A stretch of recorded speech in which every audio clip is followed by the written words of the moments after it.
Welcome, ladies and gentlemen, to the Robby Rowe Show. I am your host, Robby Rowland, and I know you have a lot of podcasts to choose from when listening, so I want to personally thank you for choosing mine. Now let's listen to a soundbite from today's episode. Look back and I say, wow, a lot of things, I agree with a lot of things that person said. I disagree with some of them, but in the grand scheme of it, I was not super efficient on the mount. But then looking at some long toss videos, it's very different. Sure. So why am I breaking down? Did I not have the stability? Did I not have the body weight? It's all of the above. May I have your attention, please? You're my leader.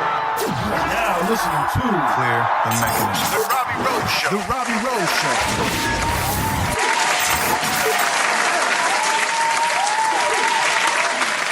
Show. Yo, what is up, guys? It's your host, Robby Rowland. I want to thank you for clicking on this particular podcast and listening to it. So, big news. If you guys saw in the title, we have come up with a name. There was some external influence for that name of the mini-series that Dr. Josh Heenan and I are doing. There was a lot of good feedback on Twitter, on Instagram, and I want to personally thank everyone for, coming in with an opinion on what they thought a good name would be. There was one individual that kind of sparked the idea in me for the bearded and the brains. But unfortunately, I literally don't remember who it is, and I can't find, I think it was a tweet. But anyways, so episode 2 of the bearded and the brains. Can you guess which one is which? Or who is who, I guess. So today we're going to dive into how the hashtag 90 mile an hour formula all began. This is actually cool because I didn't know this whole story either. And I've spent like 3 months with Josh. So it was definitely cool for me. Hopefully I asked some questions that you guys would all have to ask as well if you were listening. That's really the whole goal for me. But I won't take too much time on the introduction. I do want to do a little shameless plug. If you are interested in doing remote training with Josh Heenan, let me know. So you can message me on Instagram, Twitter, MySpace. I'm just kidding about MySpace. But message me that you're interested. I will personally give you a code in which will save you $100 off your initiation fee for the remote programming. And I'll have to say, like, if you guys are followers of mine, you see all of the, the workouts I'm posting and whatnot, and it's legit stuff. That's definitely not a secret anymore. So if you are interested in doing that, which I highly encourage you to do, or talk to your parents, see if they would invest in your career, let me know. Seriously, saving $100 is always what? Efficient? Smart?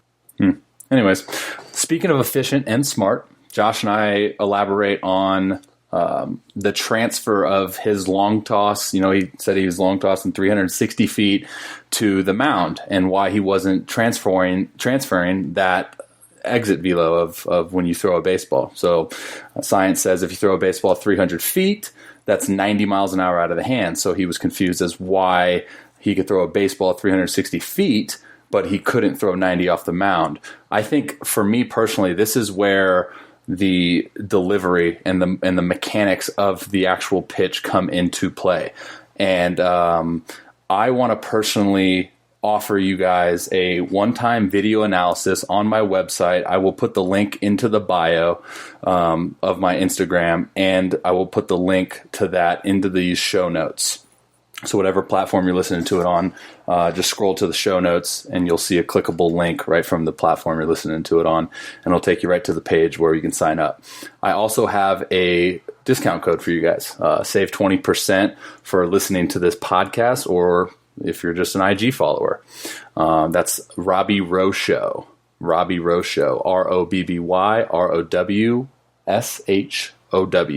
I'll save you 20%. I charge $40 for a video analysis, and it's a one-time thing. What I do personally is I get 2 different angles from your mechanics, one being from the center field view and one being from the open view. So if you're a righty, it's third base. If you're a lefty, it's first base. And I take my time and I break it down. I slow it down. I'll draw on the video itself. I'll voice over on the video.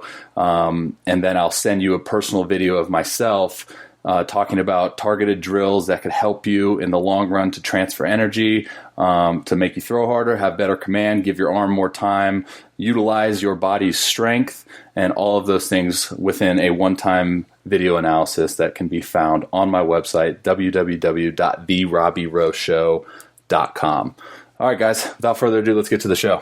What we want to accomplish today is give you guys an inside look at the mind of the individual who invented the 90-mile-an-hour formula, give you guys a full detailed approach as far as how that started, how it came to be, what the mindset behind it, and all that stuff. So, Josh, I'll give you the floor, dude. Go ahead and let us in. No, I think it's an interesting platform that we've been able to create. It started. The question I get the most is probably like, where did it come from? How did you start with it? I was a high school pitcher, second baseman, outfielder.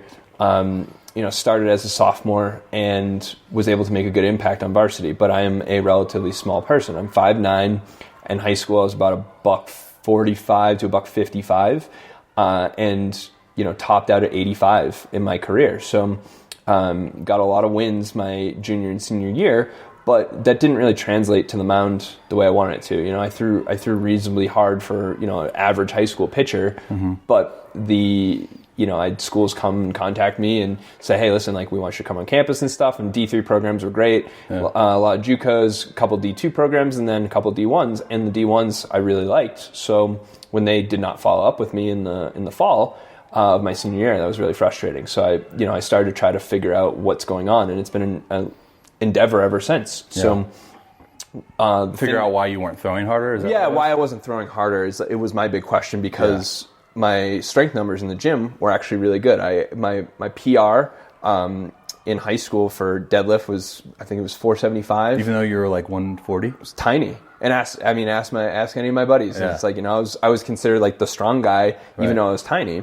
Could crush chin-ups, pull-ups, squats, lunges, all that stuff. And you could throw a ball far too. And I could throw 360 feet. So I was like, what the hell is going on? Sure. Played in junior college and... Again, successful because I was able to pound the zone and not get free passes, but was still 82 to 85 my whole career. And then once I transitioned to a strength coach at a D1 university, Sacred Heart, which is in Fairfield, Connecticut, I was there for 5 years. We started to see trends with a lot of our athletes. And the first trend I noticed was that the hardest throwers were the ones that could reverse lunge the most or split squat the most. So that was in your program, though, in college? Yeah, we were... I was, as a strength coach, I was overseeing their programs. Right. And we saw that, and I realized that, some of these guys who are good, second basemen that can split squat, 1.5, 2 times their body weight, right, and they're throwing the piss out of the ball right, across the diamond compared to some of our pitchers who are 82, 85, right, and they're really weak. So I started to kind of tease out what are the factors that we see from the guys that I would consider elite throwers or really hard throwers, and the guys that aren't. And it just kept coming back to the split squat, being able to do chin-ups, reverse lunges, obviously, is the metric that we end up using. A deadlift that I realized that every one of our guys that could throw 90 could deadlift 400 pounds. It was very weird that we were able to find that trend. Right. And then the last factor was body weight. And I was for me, that was the big insight that I got from looking at my athletes. So about 6 years in and training somewhere between 500 to 1,300 throwers a year that we were getting our hands on, we had such a good collection of data and anecdotal information that I started to put this together. And I'm like, all right, I'm going to start testing it. So we just start looking at these athletes and saying, where are they missing? What is lacking? And we realized that with most of them, it was body weight. So we started to check off body weight as the next indicator and figure out where that next plateau was. And we used the 2.5 times your height in inches. Well, that's what I was going to say is how do you come to a conclusion of that? Is it? I mean, I'm assuming at that point in time, a lot of it is trial and error, right? It was all you don't trial really and error. know, exactly. You don't have any absolute values, so it's let's try this and kind of. It was literally trial and error. Yeah. And for those guys that may have followed me in the past, one of my good buddies, John Murphy, was a 6th-round draft pick with the Yankees, and then was a BC coach, an Army coach. Now is a BC coach again. Probably one of the best athletes all around that I've ever worked with. And it was funny because he's not a huge guy. He's 5'11". His peak, he was 203, 204. But out of college, he was like 177. Pitcher? No, shortstop. But he could throw the crap out of the ball, and he was one of the guys that I would really, look at and say, where are we missing? So with all that being said, we just started implementing it and testing it on people and saying, hey, if this is going to work, let's try it. And most of the guys, we had to put some muscle mass on, and then all of a sudden they start throwing better. But one of the key things that I think a lot of people misunderstand with the formula is like the formula is there as a backdrop of, do you have 90 in the tank? That doesn't guarantee that you're going to throw 90 across the diamond. It doesn't guarantee that you're going to throw 90 off the mound. The guarantee is that you have 90 in the tank. And once you figure out that you have 90 in the tank, now you got to figure out, are your arm mechanics where they need to be in terms of to translate that onto the mound? Do you break down on the mound? Do you have enough stability on the mound? Can you brace the way you need to on the mound? And then, from position standpoint, can you take a long toss of 300 feet as a second baseman, and can you put that into a throw across the diamond or on that side of the diamond? Yeah. And that's the big thing for me. Yeah, so my question, like going back to your playing career, because you said you have 90 in the tank, right? And you're looking at 90 in the tank by, I'm assuming the exercises that are in the formula, or the things that you would check off in the formula. So then I look at you and I go, you definitely had 90 in the tank, right? And it just didn't come out because of maybe a breakdown of throwing mechanics, etc. And yeah, so for myself, the two big things are, one, body weight. So I had the long toss of 360 feet, which means that I throw well over 90 out of the hand, but I was able to do that with momentum. And I would consider myself at that level, I was pretty athletic. So I was able to translate that into an athletic throw and get momentum. I was not, my mechanics, looking back at old videos, which I'll show you at some point. Maybe we can feature on. We should feature that one time. Yeah, link them in the show notes. Yeah, sure. Oh God. We'll make a post about it too when this comes out if you want. Perfect. And I will hunt it down. It's on a VHS, so we got to convert that first. What's a VHS? Yes, exactly. So 8-track. Yeah. So one thing I did notice from when I was 16 and had my very first mechanical breakdown. Analysis. You can't think of that word today. It is not analysis. With me today. Analysis. So my first mechanical analysis was really poor on the mound. Yeah. And I look back and I say, wow, a lot of the things, I agree with a lot of things that person said. I disagree with some of them. Yeah. But in the grand scheme of it, I was not super efficient on the mound. But then looking at some long toss videos, it's very different. So why am I breaking down? Did I not have the stability? Did I not have the body weight? It's all of the above. Well, think about because that's in my realm of things, right? Like the looking at the long toss throw and the throw on the mound. I've come to the conclusion that when you long toss and when you do your running guns, your force application is greater than it would be on a mound. Of course, and that's taking momentum. Well, and then it's transferred, and then so the question being is like, how do we get that and like manipulate that on the mound, right? Right. So. And that's where we see the standard for us is the 3 mile an hour. 3 pound dumbbell curl. 3 pound dumbbell curl. 3 pound dumbbell throw. Do not throw 3 pound dumbbells, please. 300 feet. So no, but what we do notice is that we see a difference of a running gun 3 miles an hour faster than what we see on the mound for guys that naturally average. That is like a very hard standard that we get. As you get higher up towards like the triple digits, we sometimes, we'll have someone that's 105 on a running gun, and we may see that be like a 4 mile an hour difference to the mound. Right. But that is a universal. If you look at the force velocity curve of physics and people that are into velocity based training, that's what we're looking at. Sure. Those things are very standard. We have plenty of guys that come to us that are, hey, I long toss 100 feet, 100 yards. Yeah. And football field, 300 feet. Yeah. And so that's 90 out of the hand, but they're 73 on the mound. Totally. And they break down horrifically. Totally. And a lot of times it's strength, a lot of times it's just mechanical stuff. And then there's probably that mentality too, right? Because I know that's something I struggle with too, is like when you look at a target that's drastically further away than say 60 feet 6 inches, your body all of a sudden becomes like, well, we have to do everything in our ability to get that ball to go there. Right. And then when you're 60 feet, the eye perceives it as like, oh, it's just right there. Right. You know, so I think there's a side of that as well. That's a mentality of intent, right? We always and I think you know, it's funny because I normally would never consider that a factor, because I was always taught when I was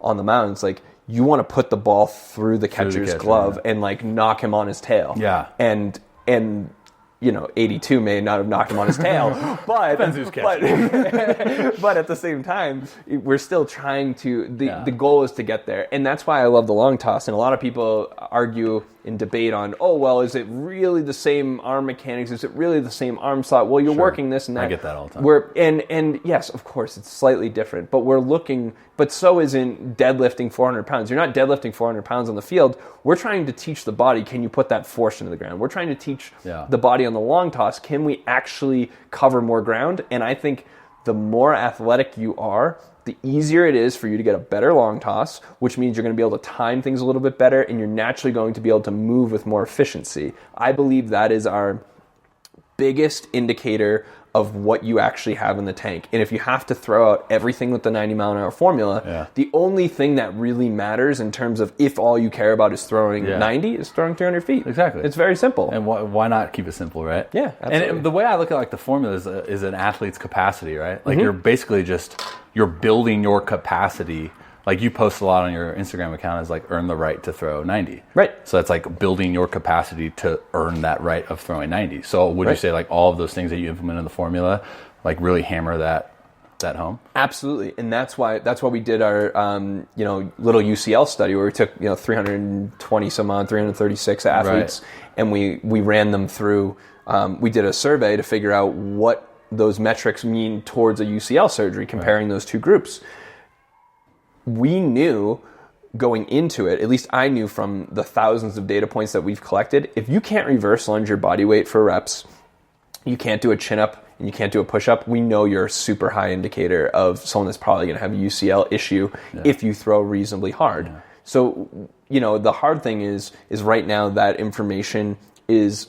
part of it's very anecdotal because we have that, which is fine, and there's plenty of holes we can punch in that. And part of it is you could argue is going to be biased because we were running the survey, but we had a third party, intervene and actually look at the data. And it's with any study, exactly, honestly. and that's the thing is it's not the end all be all. Right. This is the first tipping point that we're looking at. Right. But what I love is that it's able to give people metrics to shoot for.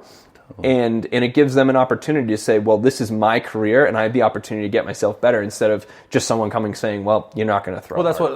That's the thing I saw on Kyle at Driveline. It was like that was the first thing he said when someone asked him, like, what do you think of the 90-mile formula? Like, well, it's giving you a metric to shoot for and a correct metric, right? It's not saying like, hey, go trident throw a freaking barbell as far as you can. Like, these are pretty solid metrics to shoot for as far as like earning the right to throw a baseball at a high capacity. Absolutely. And for most of your listeners that want to take their career or their athletes and really have them hit the pinnacles of what they're looking for, it's all about staying healthy. Totally. And as boring as that topic is, if you throw 99 but you're on the bench because you're constantly dealing with elbow issues, or a blown lat. It doesn't matter. I can speak firsthand experience on this. Yeah, and I think this is an interesting talking point before we round it out. Is that I think in your current state of the last 6 months battling through this, if anybody offered you a magic pill and says, Robby, you're never going to throw harder than 95 ever again, but we'll guarantee you 3 more years of playing at the highest level that you can compete at with 95, you would take that pill in a heartbeat. Maybe, maybe not. Should I comment on that? Yeah, comment on it. No, I think this is an important information to look at. I just think, like, what is 95 in today's day and age? Or if you even said you can't throw 95, what is 94 in this day and age, right? It's like very normal and average. Right. I don't want to burst anyone's bubble with that, but like for me to come back, especially in the situation that I'm in, like I have to show that there's # 100-mile-an-hour formula, right? Yeah. Last thing I want to touch on have you, and this is a question I get, is like, have you seen in your experience with the formula, like someone hit everything and not throw 90? No. Never seen it. No, because the underlying fail-safe is the long toss. Yeah. If you can throw 300 feet in a long toss, and we can argue launch it, we can argue release angles and whatnot, you got 90 in the tank. Yeah. We know that. And that's basic physics if you're throwing a 5-ounce ball. And the body weight is in the formula, right?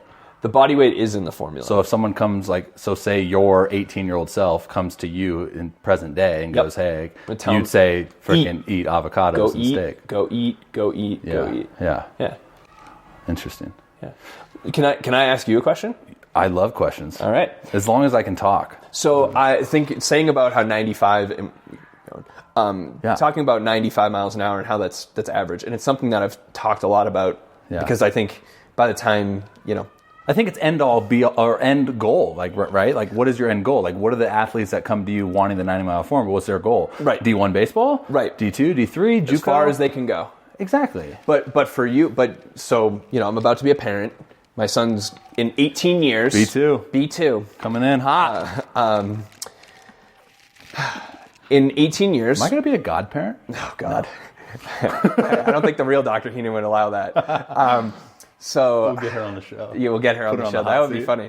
So no, but in all seriousness, in the next 10 to 20 years of baseball, if kids are coming to you, let's say 16, 17, 18 years old, love baseball, they're reasonable two-way athletes, and let's say they're 83 to 85 out of high school. When do you, Robby Rowe, as a coach, sit them down and say, hey, listen, how far do you want to go with this as a career? Yeah. And kind of say that, listen, 87 is not, unless you have secondary stuff that is plus.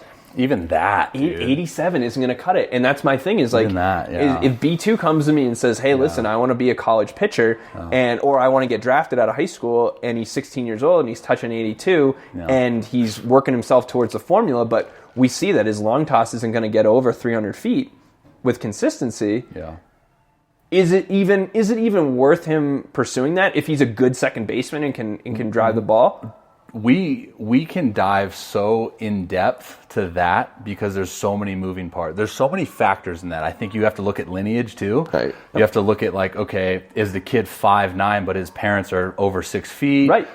Does the kid have a work ethic? Because I will always be biased because of a point in my career when I was in 2013. I was in Pittsburgh, the Pirates organization that you didn't know about, and there was a point for a stretch of like a month and a half, I was throwing 83 to 84 miles an hour.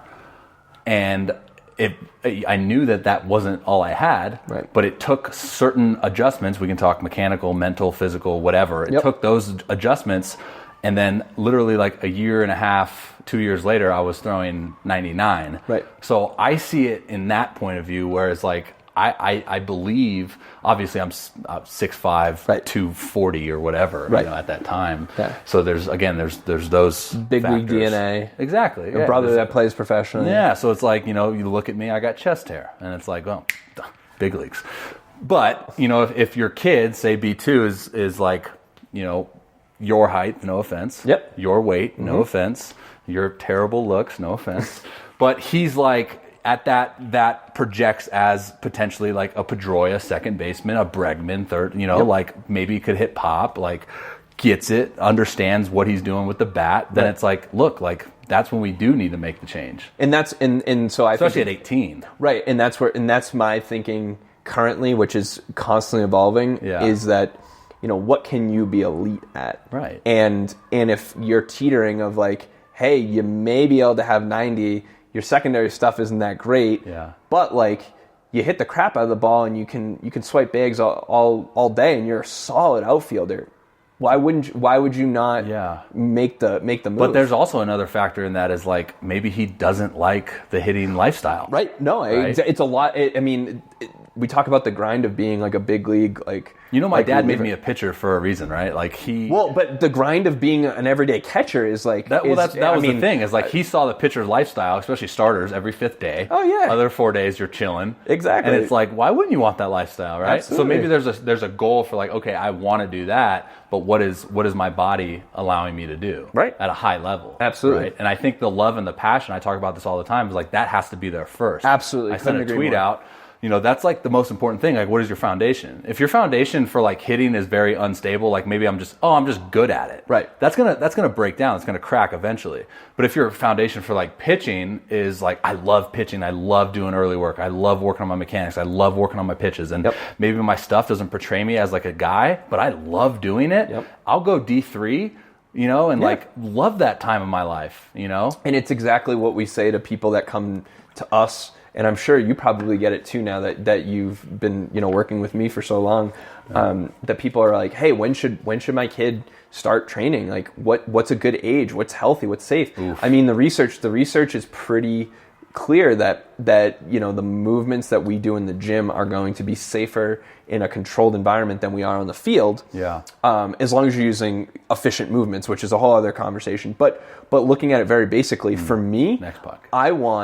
I want to see that a kid is enticed to do it, because this is not a one-time fixed pill. This is a lifestyle. Eating well is a lifestyle. Training and being healthy is a lifestyle, and it is something that you need to instill. And if dad's dragging you to the gym at 13 years old because he's making you be there because he wants it more than you, then it is completely false pretenses, and it's not worth our time. I want our kids to beg us to come back to have another good session. And that's why we try to create a fun environment. And it's why we turn a lot of business away, because little Johnny comes and sits there and doesn't care about it. And daddy's like, hey, he's ready to go. He's 15 years old. I'm like, Johnny doesn't want to be here. Yeah. We can't have one person who I would consider a cancer in our environment that brings us down. And then that's going to hurt their relationship in the long run. It's going to hurt a lot of things. And I do want to take a time to like say this, and this is one thing, like, it's a testament to who you are as far as like what I've learned from you. And that was the thing that I came out here, you know, obviously I came out here at a frustrating time in my career. Like my lat wasn't cooperating. I've been literally checking off all these boxes and we're still not getting anything.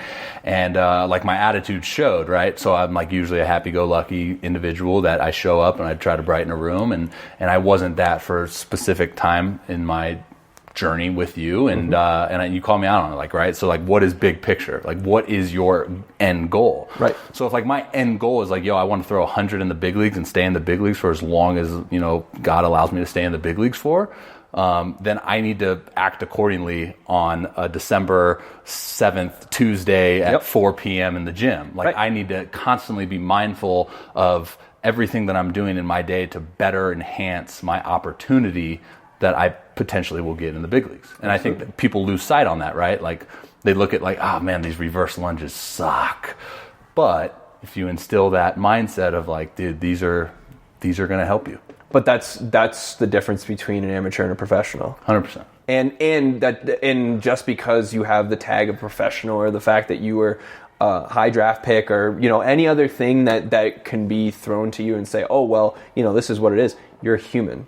And you're allowed to have times where things are good or bad, but it's your reaction to those episodes that is going to dictate your next moves and your next steps and the longevity of your career. Yeah. I want to, again, I'm sorry if we're going, one last thing was where you talked about, like, you know, B2, for example, like, you know, he's an infielder, he's a pitcher, like whatever he is.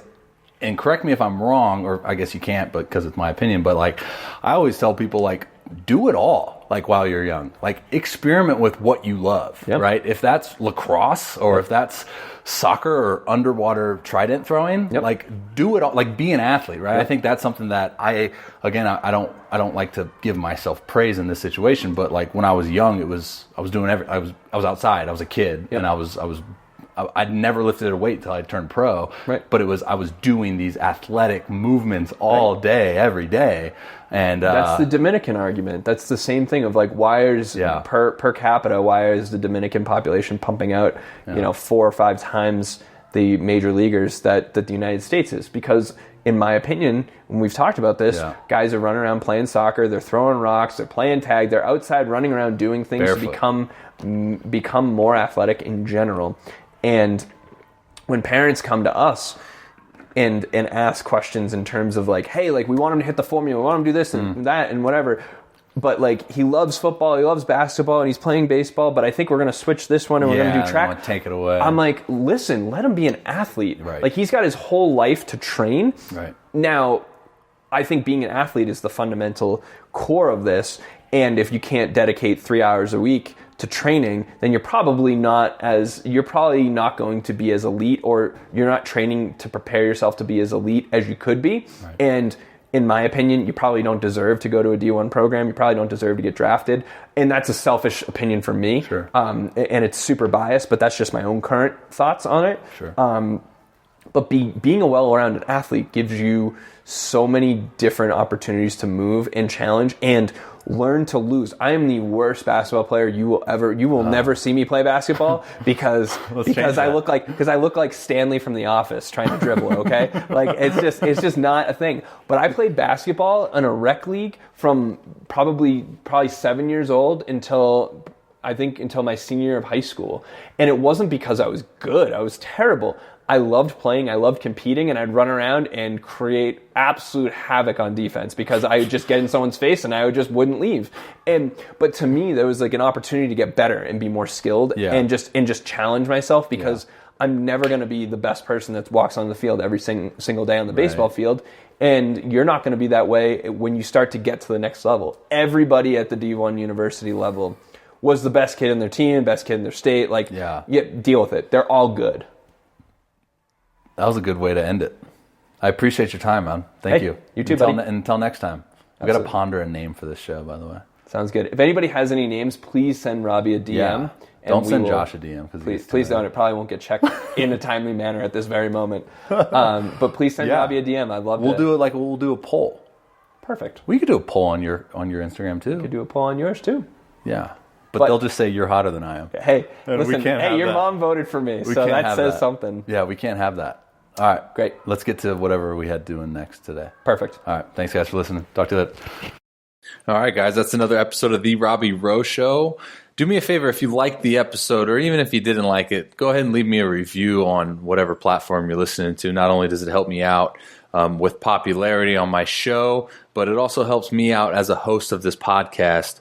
Sometimes I don't know if I'm getting better or if I'm getting worse, and I need y'all's opinions. So go ahead and leave a review and let me know what you thought. So again, thank you so much. Appreciate you guys tuning in. Until next time, Robby Rowland, The Robby Rowe Show. Your boy's out. Later.